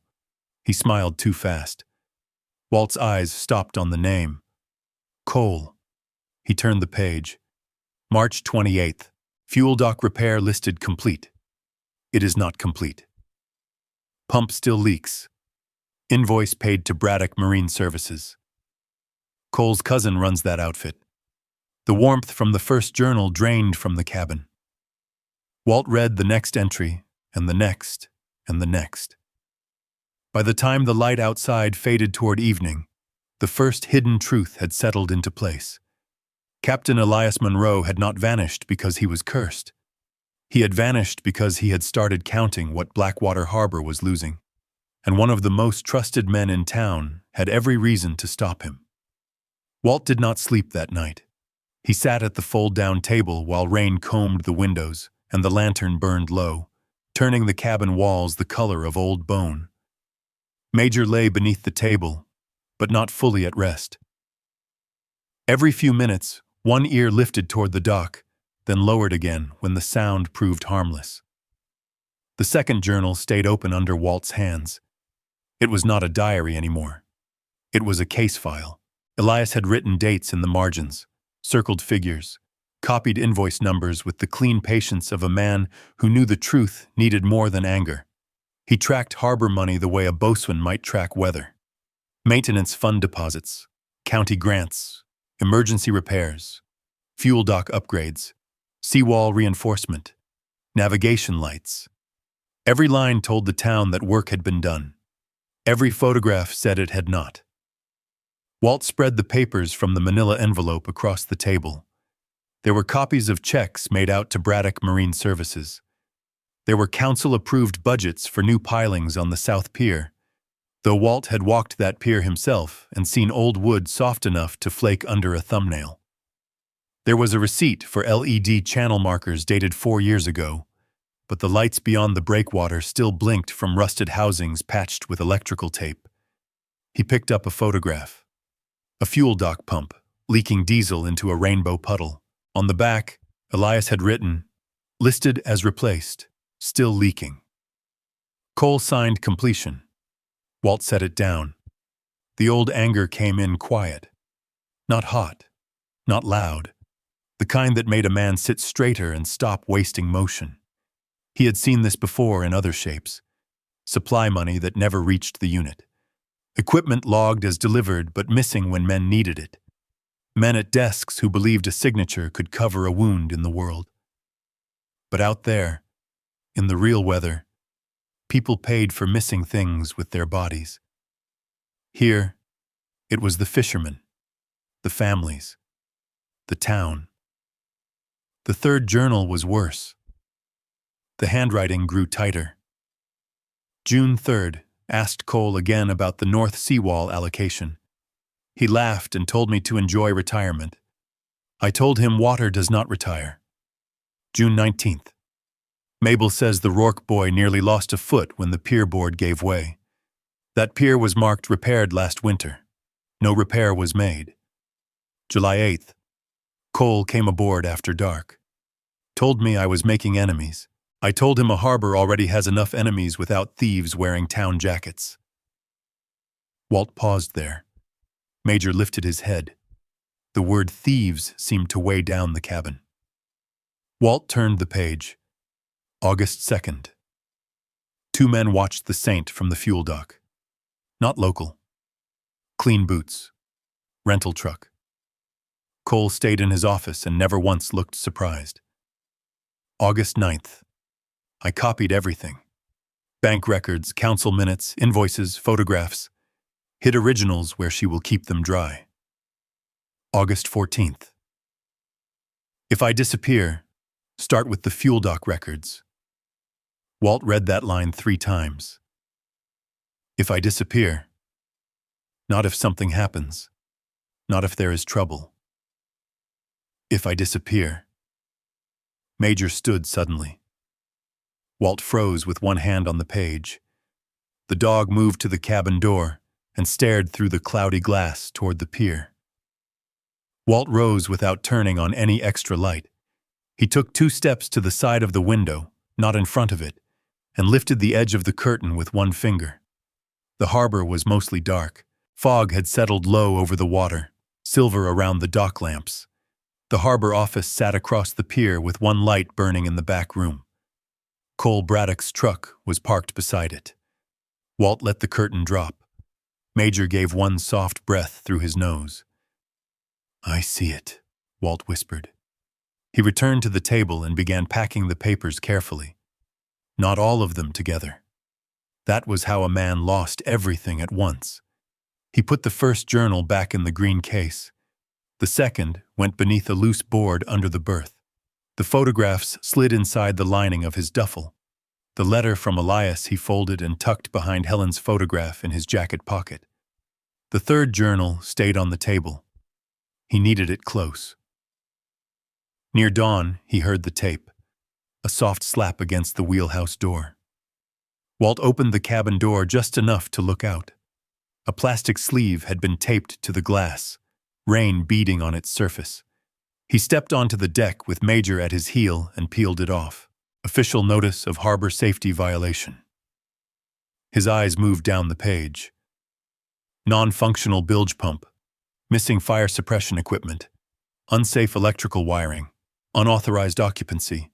72 hours to correct violations or face condemnation and removal of vessel. The notice was signed at the bottom. Cole Braddock, Harbor Master. Walt folded the paper once and looked toward the harbor office. Cole stood in the window. Even through fog and rain-streaked glass, Walt could see him. A shape in a green jacket, coffee mug in one hand, watching. Walt did not wave. He went inside, set the notice on the table, and read the third journal's final marked page again. If I disappear, start with the fuel dock records. By mid-morning, Walt had his coat zipped and Major leashed. The dog had eaten the last of the beans without complaint. Walt had not eaten. Hunger sharpened things, but too much of it made hands dumb. He put one of Mabel's leftover biscuits in his pocket for later and walked to the harbor office. Cole Braddock sat behind a metal desk beneath a framed photograph of Blackwater Harbor from better years. More boats, more flags, more men on the pier. The Cole in the photograph was younger, standing beside an older man who had the same square jaw. Family legacy, Walt guessed. The kind that could become a uniform if worn too long. Cole looked up from his paperwork. Morning, Mr. Brennan. Walt placed the notice on the desk. When was the inspection? Cole leaned back. Routine visual inspection. Nobody came aboard. Visual is sufficient when a vessel presents obvious concerns. Bilge pump can't be inspected from the dock. Cole's mouth twitched. You a maritime attorney? No. Mechanic. Then you understand unsafe equipment. I understand pressure tactics. The room changed. Cole's eyes shifted to Major, then back to Walt. Careful. Major stepped forward half a pace. Walt kept the leash loose. I'll fix what's real, Walt said. Pump, fire extinguisher, wiring. But you and I both know that paper wasn't about safety. Cole stood slowly. He was taller than Walt by a few inches, broader through the shoulders, younger by maybe 15 years. He placed both hands on the desk and leaned forward, the official smile gone now. You bought a $10 wreck because you needed somewhere to sleep. I understand that. I'm not without sympathy. But that boat is trouble. Always has been. Elias Monroe filled her with trouble. And now you're climbing around in her guts like you can afford whatever you find. Walt did not blink. Cole opened a drawer and took out an envelope. He set it on the desk. I can make this simple, he said. $20,000. Cashier's check by end of day. You sign the Harbor Saint over to the town's disposal authority. Take your dog, fix your truck, get a motel, whatever you need. No shame in leaving a bad situation before it gets worse. Walt looked at the envelope but did not touch it. $20,000 sat between them like heat. A room, a working vehicle, vet care for Major. Enough food to stop counting bites. Enough time to breathe. Major gave a low growl. Cole's eyes hardened. That dog does that again in my office, we'll have a problem. Walt picked up the violation notice and folded it into his coat pocket. You ever serve, Cole? Cole frowned. What? You ever stand in a bad place and watch somebody decide your life was cheaper than paperwork? Cole's face closed. Walt nodded once. Didn't think so.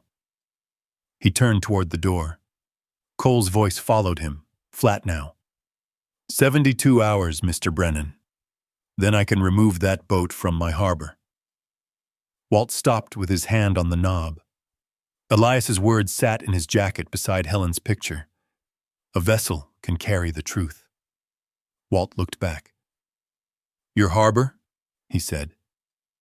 Cole did not answer. Outside, the fog had lifted just enough for Walt to see the Harbor Saint sitting at slip 16, rusted, tired, stubborn against the tide.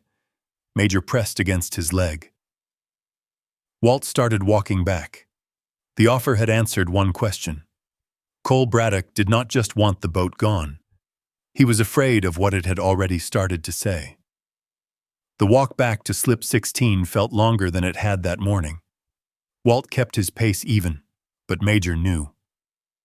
The old dog stayed tight to his left leg, shoulder brushing Walt's knee every few steps, his ears shifting toward every sound on the pier. A crate dragged across boards near the bait shed. A gull screamed from the roof of the harbor office. Somewhere behind them, Cole Braddock's door closed with a soft, deliberate thud. $20,000. The number moved beside Walt like another person. He could see what it would buy. A mechanic willing to tow the pickup from the shoulder before the state had it hauled. A cheap motel room with heat, real dog food. A vet looking at Major's hips and cloudy eyes instead of Walt just promising himself he would do it next month. Maybe even a used van if he stretched it right. $20,000 was not a fortune to a man like Cole. To Walt Brennan, it was oxygen. He stopped halfway down the pier and looked at the Harbor Saint. The old trawler sat low against her lines, rust-marked and stubborn, rainwater streaking the wheelhouse glass. For 9 years, people had walked past her and called her cursed because cursed was easier than curious. Major gave a quiet whine. Walt looked down. I heard it too. The dog's eyes stayed on the boat. Back aboard, Walt did not sit right away. He moved. Movement kept the offer from growing teeth.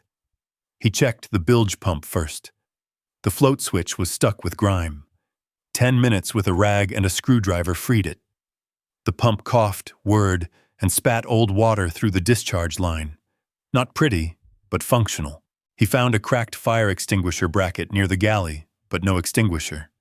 He made a note on the back of Cole's violation notice. Fire suppression, life jackets, wiring inspection, real issues, buried inside a false attack. That was the part that irritated him most.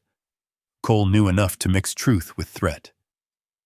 Mabel arrived just after noon with coffee in a paper cup and a face that already knew something had happened. "Heard you visited the office?"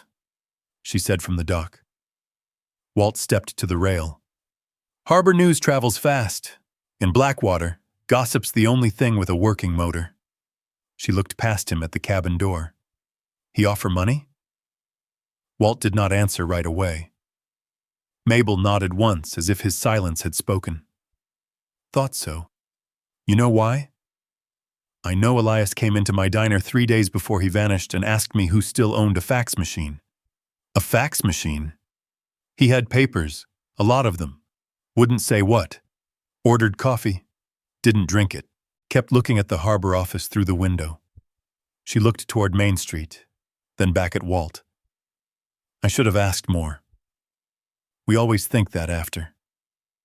Mabel studied him. "You find something on that boat?" Major stepped out of the cabin then and stood beside Walt. Mabel saw the dog first, then Walt's face. "I found enough to know Elias wasn't crazy," Walt said. The older woman's mouth tightened. Her eyes turned toward the harbor office. "No, he wasn't." She left him with the coffee and no more questions. That afternoon, Walt moved the evidence again. He had learned long ago that anything worth protecting needed layers. He wrapped the second journal in a shirt and slid it behind an access panel beneath the galley sink. The photographs went inside a plastic bag and were taped under the bench seat. The financial papers were divided into 3 packets, one beneath the berth, one in the hollow behind the old radio mount, one inside his duffel beneath Helen's photograph. The green case he left visible, but empty, weighted with old rags and a rusted wrench. Major watched every movement. "You keeping track?" Walt asked. The dog blinked slowly. "Good. One of us should." Near dusk, Cole came. Walt heard his boots before he saw him. Not the casual step of a man strolling a pier. Measured. Confident. A man walking towards something he believed he could still control. Major rose from beneath the table. The cabin felt smaller when Cole stepped inside. He did not ask this time. He knocked once on the open door frame and entered before Walt could answer, carrying the same envelope from his office. "I figured you might want to reconsider," Cole said. Walt was seated at the table, cleaning corrosion from a battery cable with the tip of his knife. He did not stand. "Door was open," Cole added. "That doesn't make it yours." Cole smiled, but his eyes were tired of smiling. "You're a hard man to help. Been helped plenty." "By who? The diner lady? A dog?" Cole set the envelope on the table. 20,000. More than fair. More than that boat has been worth since Monroe walked off into the fog. Major's lips lifted slightly. Walt put the knife down. Cole noticed the movement and lifted both hands, palms out. "Easy. I'm not here to fight an old veteran and his dog." "No. You're here to buy silence." Cole's smile disappeared. "There are things you don't understand," he said. Elias kept notes on everybody. He had a way of making small things look ugly. Town budgets are complicated. Repairs get delayed. Money shifts. Men like him see numbers and think they see sin. Walt's eyes stayed on Cole's right hand. It had drifted too close to the empty green case on the bench. Major saw it too. Cole followed Walt's gaze and laughed softly. "That what this is about?" He reached toward the case. Major moved before Walt could speak.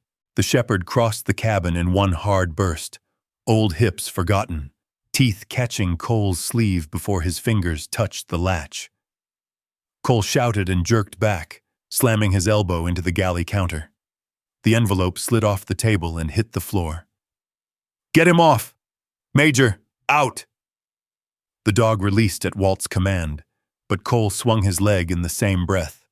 His boot struck Major high on the front shoulder, driving him sideways into the steel frame beneath the table. The sound was dull and wrong. Major yelped once. Only once. Walt stood. The cabin went silent except for rain on the roof. Cole backed toward the door, breathing hard, one sleeve torn, face pale beneath his anger. "That dog attacks me again," he said, voice shaking. "I'll have him put down." Walt stepped between Cole and Major. His hands were empty. His eyes were not. "You touch him again," Walt said quietly, "and whatever you're hiding becomes the second worst decision of your life." Cole stared at him. For a moment, something raw crossed his face. Not fear of Walt's body, fear of the line he had just crossed. Then he snatched the envelope from the floor and left. His boots hit the deck, then the gangplank, then the pier. Walt did not follow. He turned and dropped to his knees beside Major. The dog was trying to stand. "Stay down," Walt said, and his voice broke on the second word. Major's front leg trembled. A thin line of blood had opened near the shoulder where he had struck the metal frame. Not deep, but red against the dark fur. Walt pressed a clean rag to it with one hand and felt along the leg with the other. No obvious break. Tender, bruised, painful. Major licked Walt's wrist. "Don't," Walt whispered. "Don't make this harder." He tore a strip from one of his shirts and wrapped the leg as best he could. Then he sat on the cabin floor, with Major's head in his lap, while the last light faded from the harbor windows. The $20,000 was gone. So was the last chance to pretend this was only about an old boat. Long after dark, Walt hid the real green case under the engine room floor grating and checked every lock twice. Major lay near the berth, breathing evenly but not sleeping. Walt sat beside him, one hand resting gently between the dog's ears. At 1:16 in the morning, Major's eyes opened. No growl, no whine, just awake. Walt's hand froze. Above them, on the rain-slicked deck, a board creaked under a careful foot. Then another. Someone had come back to the Harbor Saint. Walt did not reach for a light. His hand stayed on Major's head for one measured breath, then lifted slowly. The old dog did not move from the floor, but his eyes followed Walt in the dark. They both knew the rule without needing it spoken. No noise unless noise was needed. Rain whispered across the deck above them. Fog pressed against the wheelhouse glass, thick enough to turn the harbor lights into blurred yellow wounds. Another board creaked overhead. Whoever had come aboard knew enough to step slowly, but not enough to hide weight from old steel. Walt slid from the berth and put his boots on without tying them. Heel down, toe quiet. The cabin was black except for a weak gray line under the wheelhouse door. He touched Major's shoulder with 2 fingers, then pointed down. "Stay." Major's ears flattened. He hated the command. He obeyed. Walt moved to the galley, staying low, one hand brushing the table edge to guide himself. His right hip bumped the bench and sent a small bolt of pain down his leg. He froze until it passed. Above him, the footsteps stopped. A second later, something scraped near the cabin hatch. Metal on metal. Not a crowbar. Too soft. A knife, maybe. Or a screwdriver. Walt's breathing slowed on its own now. The old part of him had arrived. The part trained in dark corridors and bad doorways. He hated that part most days. Tonight he used it. He stepped behind the cabin door, not in front of it. Never in the frame. Frames caught men. Doorways collected trouble. The latch lifted. The door opened 2 inches. Fog slipped in first, then a gloved hand. Walt waited. The door opened wider. A figure stepped into the cabin wearing a dark rain jacket and a knit cap pulled low. A cloth covered the lower half of his face. He held a small flashlight in one hand, its beam angled toward the floor. Not Cole. Smaller. Younger. The intruder swept the light across the bench, the table, the galley counter. He moved fast once inside, confident that Walt was asleep or gone. He went straight to the green case on the bench. The decoy. Walt stayed still. The man opened it and found rags and a rusted wrench. His shoulders tightened. He searched beneath the bench seat next, then the berth, then the galley cabinet. He knew what shape he was looking for, if not where it was. Major gave the smallest sound from the forward berth. The man's flashlight snapped toward it. Walt moved before the beam found the dog. He crossed the cabin in 2 steps and caught the intruder's wrist, twisting it down and away. The flashlight hit the floor and rolled, throwing wild circles of light across the walls. The man gasped, swung his free elbow, and caught Walt in the ribs. Pain flashed white. For half a second, Walt heard another voice in another place. Contact left. He saw dust lifting from a road in Iraq. Saw a young soldier's mouth open, with no sound coming out. Saw orange light under a vehicle. His body tried to go there. Major broke command. The shepherd came out of the berth like a shadow with teeth, not attacking the man's throat. Not wild, just striking low and hard at the intruder's leg. The man shouted and stumbled into the table. Papers slid. The empty case clanged to the floor. Walt came back to Maine with his hand still locked around the man's wrist. Down, he snapped. He did not know if he meant the man or the dog. Major released and backed 1 pace, limping on the injured front leg, but staying between Walt and the stranger. The intruder yanked free, spun toward the door, then stopped. Not to fight, to finish. He pulled a small bottle from inside his jacket and threw its contents toward the engine room steps. The sharp smell hit immediately. Fuel. Then he struck a lighter. The flame bloomed tiny and blue-orange in his hand. Walt's body moved faster than thought. He grabbed the table and shoved it sideways. The edge struck the intruder's arm. The lighter flew, hit the wet floor, and went out. The man cursed, scrambled for the doorway, and vanished into fog. Major lunged after him. Major, no! The dog stopped at the door, shaking with the effort of obedience, teeth bared into the gray night. Then Walt smelled smoke. A rag had caught near the base of the engine room steps. Not from the lighter, maybe from a match already dropped, maybe from a spark Walt had not seen. It curled black at the edge, flame licking through oily fibers. Walt grabbed the old extinguisher he had found empty of bracket, but not empty of charge. He pulled the pin, aimed low, squeezed. Nothing. For 1 terrible second, nothing. He slammed the extinguisher against the counter and squeezed again. White powder burst out in a choking cloud, covering the steps, the floor, his boots. The flame disappeared under a hiss. Major coughed.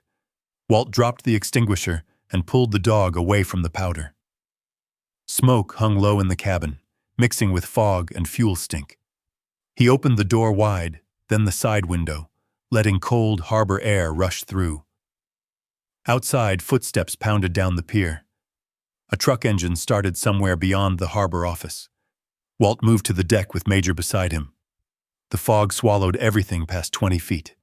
No face, no plate, just red taillights bleeding once through the mist before they vanished up the waterfront road.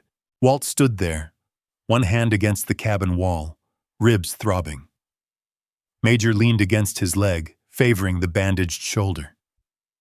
"You were supposed to stay," Walt said. The dog looked up at him. Walt swallowed and looked away first.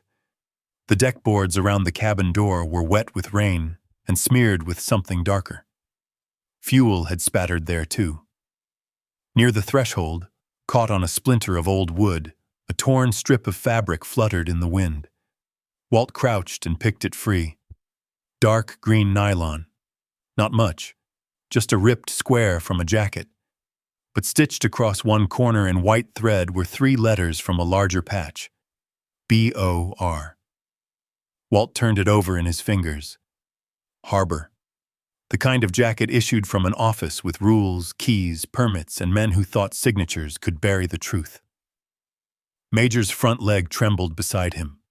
Walt tucked the cloth into his pocket and helped the dog back inside. He wiped Major's paws, checked the bandage, cleaned the blood that had reopened near the shoulder. The dog bore it without complaint, though once his jaw tightened and his eyes shifted toward the door. "Yeah," Walt said softly. "I know." The cabin was a mess. Powder covered the floor. The table was crooked. The air still carried smoke and diesel. The violation notice lay trampled near the galley. Cole's signature smeared with water. Walt sat on the floor beside Major because the bench suddenly felt too far away. The foghorn sounded beyond the breakwater. This time, the low note did not pull him back to war. It stayed where it belonged, out on the water, warning ships away from rocks. Walt reached into his jacket and touched Elias Munro's letter. Then Helen's photograph. Then the torn piece of harbor jacket. The chain was no longer hidden. Elias had counted. Cole had threatened. Someone had come aboard. Someone had tried to burn the harbor saint with Walt and Major inside it. The town called the boat cursed because that was easier than asking why men kept trying to destroy it. By dawn, Walt had packed the 3rd journal, the letter, the torn fabric, and copies of the most important records into his duffel. Major watched from the berth, exhausted but awake. Walt looked toward the gray line of shore where pine trees rose behind the town. There was one person left who deserved the truth before anyone else. Grace Munro, Elias's sister, the woman who had waited 9 years while Blackwater Harbor turned her brother into a ghost story. Walt zipped the duffel, clipped Major's leash, and opened the cabin door to the cold morning. "Come on, boy," he said. "We're going to find the family they left behind." Blackwater Harbor looked innocent in daylight. That was the trouble with places. Morning could lay itself overwrought and make everything seem ordinary again. The same pier where a man had crossed in the fog now shone with rainwater and pale sun. The same harbor office sat quiet beneath its green sign.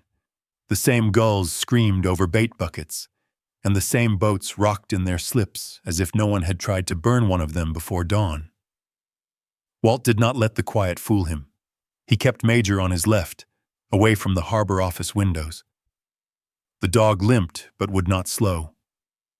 Every few steps, Walt glanced down at the bandage wrapped around Major's shoulder, now stained faintly pink beneath the cloth. "You keep that up and I'll start charging you rent," Walt muttered. Major looked ahead, uninterested in jokes. Mabel was unlocking the front door of the lantern table when they reached Main Street. She stopped with the key still in her hand. Her eyes went first to Major's bandage, then to Walt's duffel. "What happened?" "Someone came aboard last night." Mabel's face changed, but she did not gasp. People who had lived around working water too long saved their reactions for things that needed hands. "You hurt?" "Ribs. Pride." He tried to set a fire. She looked past him toward the harbor. "Cole?" "Not him." Someone wearing harbor gear. Mabel opened the diner door. "Come inside." "Not yet. I need Grace Munro." The name landed between them. For a second, Mabel's fingers tightened around the key. "You found Elias's papers?" Walt did not answer. He did not need to. Mabel looked toward the booths inside the diner, then back at him. "She lives north of town, past the old cannery road. Gray house with blue shutters right before the pine line. Don't come at her too fast. I won't. She's been waiting 9 years for a knock that never came. That changes a person. Walt nodded. Mabel disappeared inside and came back with a small paper bag and a roll of clean gauze. She handed both to him. Biscuit for you. Bacon for him. Gauze because that wrap looks like it lost a fight with a lawnmower. Walt took them. I'm running a tab I can't pay. You're breathing. That's payment enough today. He looked at her for a moment, then lowered his eyes before gratitude could embarrass them both. The road north of town rose slowly away from the harbor. Black spruce and pine pressed close to the shoulder. Old lobster traps sat stacked behind sheds gone silver with age. Beyond the trees, Walt could hear the ocean without seeing it, a steady low working against rock. Major moved with purpose despite the limp. Now and then he stopped, listened, then continued. Walt trusted the pauses.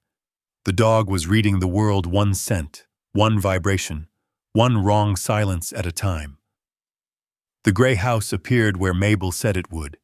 It stood at the edge of the woods, small and square, with blue shutters faded nearly white by salt air. A woodpile sat under a tarp beside the porch. Wind chimes made of old spoons hung from the eaves and clicked softly in the breeze. No car in the driveway. No lights on inside. But smoke rose in a thin line from the chimney. Walt stopped at the gate. Major sat. Good manners, Walt said. He opened the gate slowly and walked the flagstone path. The porch boards were swept clean. Someone had placed a pair of men's rubber boots beside the door, though they looked as if no man had worn them in a long time. Walt knocked. Once. Waited. Knocked again. Behind the door, a floorboard creaked. A woman's voice came through the wood. If this is about church supper, I already told Mabel I'm not coming. My name is Walter Brennan, Walt said. I bought the Harbor Saint. Silence. Then the lock turned. The door opened only as far as a chain allowed. Grace Monroe was in her late 70s, narrow-shouldered but not frail. Her hair was white and pinned back in a loose twist. Her eyes were Elias's eyes. Walt knew that before she said a word, because he had seen them in one of the old photographs. Steady, sea-colored, trained by loss not to waste movement. She looked at Major first, then Walt, then the duffel. You found something, she said. It was not a question. Walt nodded once. Grace closed the door. The chain slid free. When she opened it again, she stepped aside. The house smelled of wood smoke, black tea, and old paper. The living room was neat enough to feel almost severe. Books on one shelf, a radio near the window, framed photographs on the mantel. Elias as a young man in navy whites, Elias on the deck of the Harbor Saint, Elias beside a dark-haired woman with a scarf over her hair, both of them squinting into sun. Major entered, paused, and looked to Walt. Okay, Walt said. The dog moved to the rug near the stove and lowered himself carefully. Grace saw the bandage. He's hurt. Protecting something. That runs in the family, she said, then seemed surprised by her own words. Walt placed the duffel on the coffee table and removed the third journal, Elias's letter, the torn fabric, and a packet of copied records. He did not put everything out. Even here, caution had weight. Grace sat in an armchair with her hands folded in her lap. Walt handed her the letter first. She did not reach for it right away. For 9 years, she had lived with not knowing. Walt could see that now. Not in tears, not in drama, but in the way her hand hovered above the paper as if touching it might change the shape of every day she had survived. Finally, she took it. Her eyes moved across the first line. My name is Captain Elias Monroe. Her mouth tightened. She read the whole page without stopping. At the end, She removed her glasses, wiped them with the hem of her sweater, put them back on, and read the last line again. A vessel can carry fish, men, storms, and lies. This one carries the truth. Grace folded the letter with great care. He called me the night before he vanished, she said. Walt sat across from her. Major watched from the rug. Grace looked toward the mantel, at the photograph of Elias in his Navy uniform. He said the saint had everything she needed. I thought he meant fuel, charts, supplies. He always talked about that boat like she was a person. Then he said, "If the saint survives, so does the truth." Her fingers pressed against the folded letter. I asked him what truth. He said he was tired. He said he should have spoken sooner. Then he told me to lock my doors. Walt said nothing. He went out before dawn, not on the trawler, on his skiff. Coast Guard found it drifting 2 miles offshore. No blood, no body, no note. She looked back at Walt.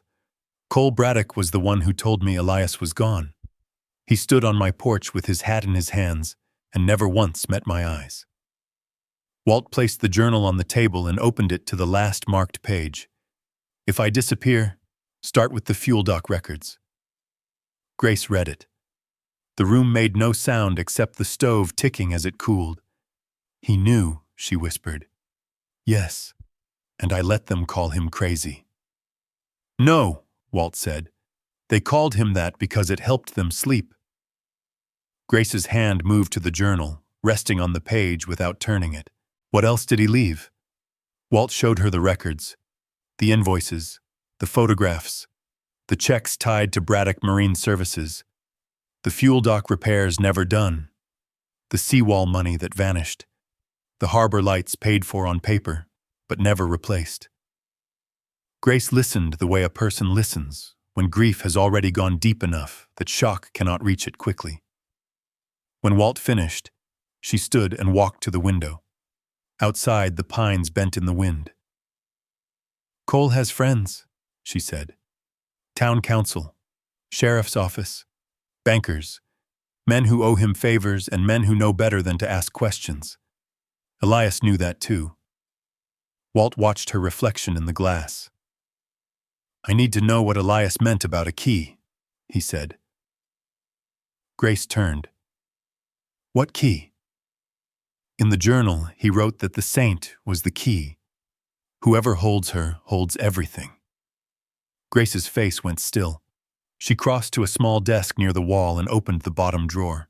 From beneath a stack of old tax papers, she pulled out an envelope so worn at the edges, it looked soft as cloth. Elias left this with me years ago, she said. Told me not to open it unless someone brought me his words from the boat. She handed it to Walt. His name was not on it. Only the boat's. Harbor Saint. Inside was a bank name in a town 50 miles south, a trust number, and one handwritten sentence. The owner of the vessel is the steward, not the heir. Walt read it twice. Grace watched him. The Monroe Harbor Trust, she said softly. I thought it was a rumor he made up to keep me from worrying. I never knew if it was real. Walt looked down at Major, lying wounded beside the stove because he had thrown himself between danger and the truth again. Then he looked at Grace Monroe, who had waited 9 years to hear her brother's voice return through paper. Outside, a car slowed on the road beyond the house. Major lifted his head. Grace did not move. Walt folded the paper and slipped it into his jacket. Whatever Elias had hidden was bigger than Cole Braddock, and tomorrow they would have to walk into a bank and ask how much of a dead man's promise was still alive. The bank was 50 miles south, in a town called Rockland Falls, where the buildings were taller, the streets were cleaner, and men in pressed shirts did not look like they had spent their lives fighting weather. Walt rode in the back seat of Mabel's old station wagon, with Major stretched across the cargo space behind him.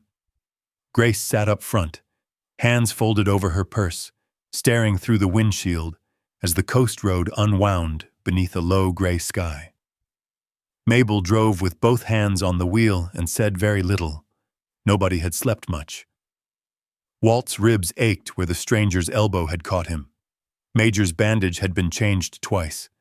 The old dog had eaten bacon from Mabel's hand that morning, but had kept his eyes on the road, as if even kindness now required security. Grace held the envelope Elias had left her in both hands. Every few miles, her thumb moved across the words. Harbor Saint. Walt watched the passing trees and caught himself checking the rear window more than the scenery. A blue pickup followed them for 6 miles, then turned off at a gas station. A black SUV appeared twice behind them and once ahead after a rest stop. Maybe nothing. Maybe everything. His mind filed both without panic. Mabel noticed in the mirror. You always do that? Do what? Count cars like they owe you money. Walt looked back toward the road behind them.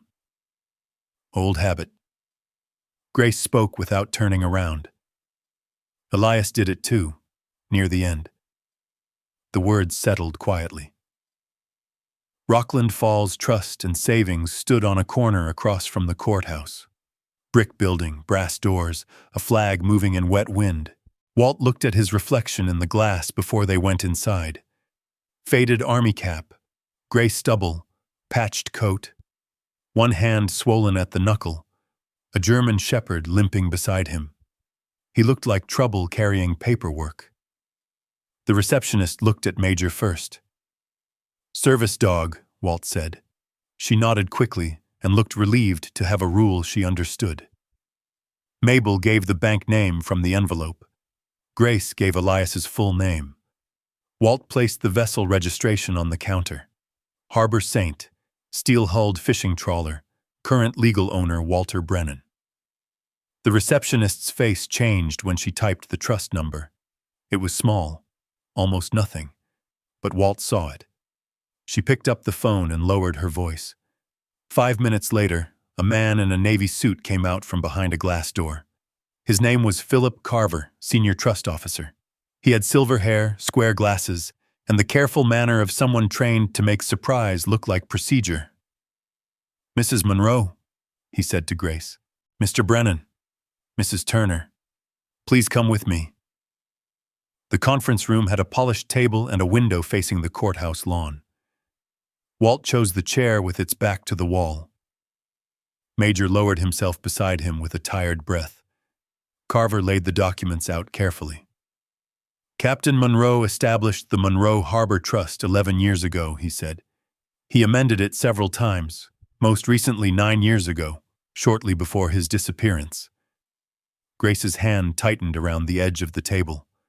Carver noticed, but kept his voice steady.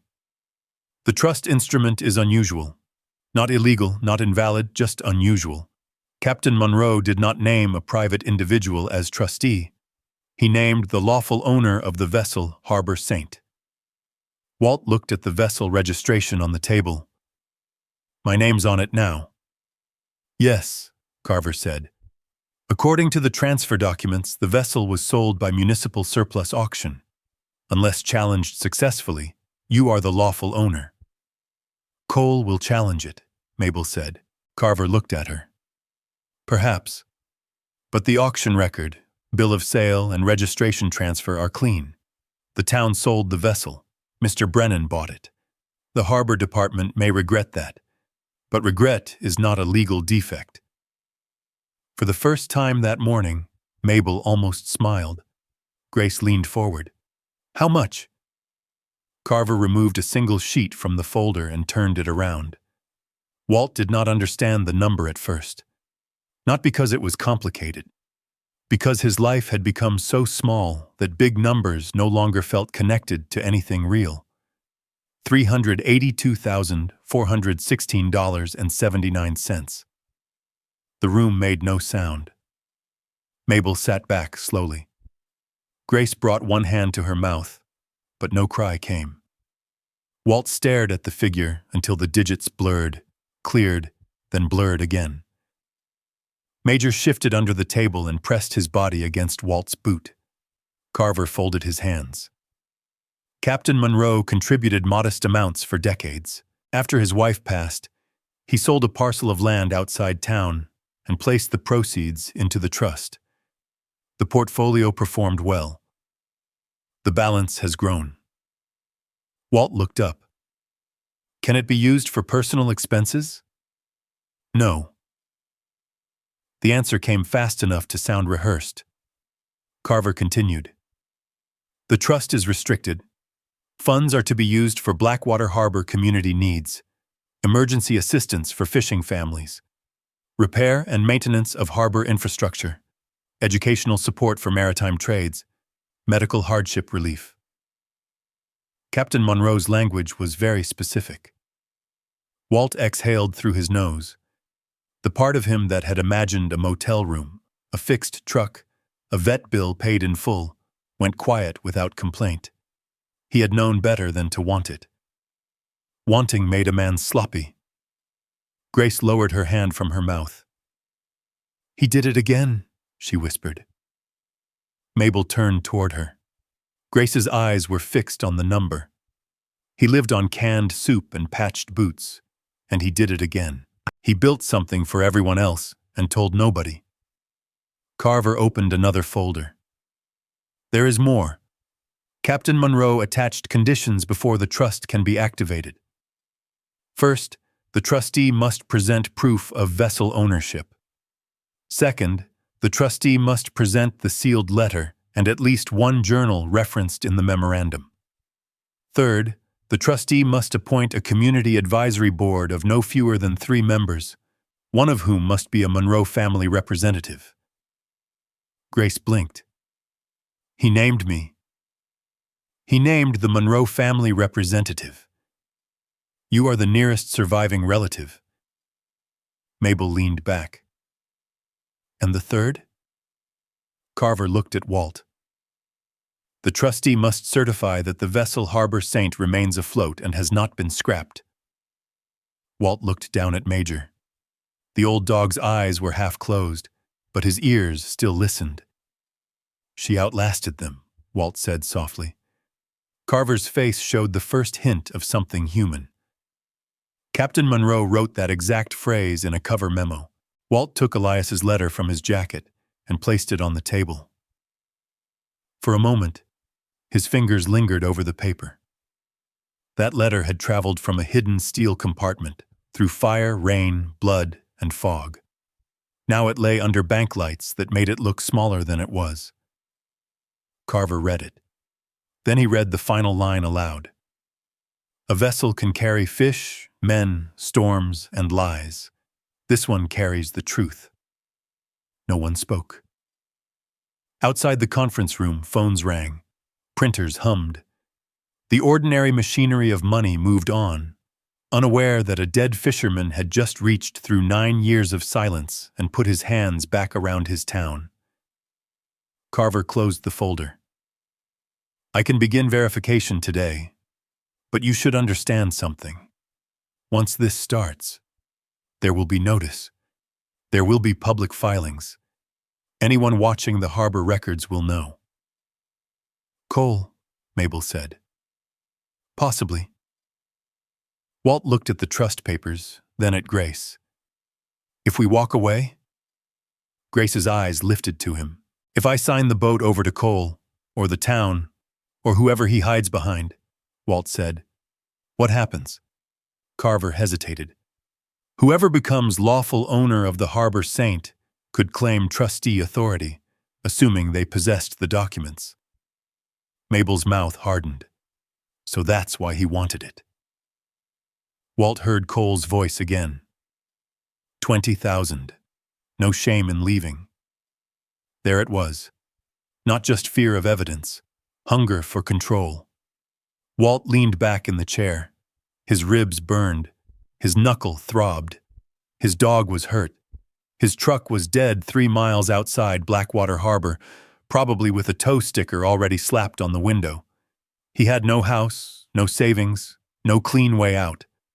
Across the table lay enough money to rebuild a harbor. None of it belonged to him. Major raised his head and looked at him. Walt saw Iraq again, But not the bad part this time. He saw a young sergeant standing in a blown-out doorway, refusing to leave until the last man was through. Saw smoke in the street. Heard someone yell, "Move, move, move." Felt the weight of a hand on his vest dragging him backward when he had tried to go back for a toolbox that did not matter. Then Helen's voice, years later, at a kitchen table full of bills. "Walter, you keep trying to pay debts nobody handed you." He looked at the trust papers. Maybe this one had been handed to him. Carver slid a pen across the table. "Mr. Brennan, if you intend to accept trustee responsibility, I'll need your signature to begin the process." Walt did not touch the pen. Not yet. He looked at Grace. "This was your brother." Grace shook her head slowly. "No. This was Elias. If he wanted me to carry it alone, he would have put my name on it. He put the boat." Then she looked at Major. "And your dog found what no one else did." Major's tail moved once against the carpet. Walt picked up the pen. His hand paused above the line. He could still sell. Could still disappear. Could still take whatever small amount of peace a man could buy with $20,000 and a repaired engine. No one would blame an old homeless veteran for choosing survival. But Elias Monroe had gone to sea with no one standing beside him. Grace had waited 9 years. Mabel had fed men who never knew who had helped them. Major had thrown his wounded body between danger and a box of papers because loyalty was not something he had to think through. Walt signed. The ink looked black and final on the page. Carver took the document. "I'll file the initial trustee acceptance by the end of the day." Walt stood slowly. His joints protested. His ribs tightened. Major rose beside him, favoring the front leg but steady. As they walked back to Mabel's station wagon, the rain had stopped. The sky remained low, but a thin strip of light had opened over the water beyond town. Grace held the trust copy against her chest. Mabel unlocked the car. Walt paused before getting in and looked south toward the road back to Blackwater Harbor. "We need to go public," Mabel said. "Not with rumors," Walt replied. "With records." Grace nodded. "Town meeting is tomorrow night. Harbor Warehouse. Cole called it because of the safety violations and budget review." Mabel let out a small, humorless laugh. "He wants the room before you get it." Walt opened the back door for Major and helped the dog climb in. Then he looked at the two women. "We give him the room," he said. "Then we give them Elias." Major settled onto the blanket, tired eyes still on Walt. Walt placed one hand on the dog's head. "We don't leave a man behind," he said quietly. "Not this time." Walt placed one hand on the dog's head. "Not because of the money. Not because of the boat. Not even because of the secret hidden inside steel for 9 long years. It matters because one forgotten man chose to do the right thing when nobody was watching. And another man, who had already lost almost everything, chose not to walk away. Before you go, I'd love to hear from you. If you believe loyalty still matters in this world, type a simple one in the comments. And if Major's courage touched your heart, type Major so we can see how many people are cheering for him. Don't forget to subscribe and turn on notifications, because the next story waiting around the corner might be even more powerful than this one. Until next time, take care of yourselves, take care of each other, and remember, sometimes the people nobody notices are the ones holding everything together.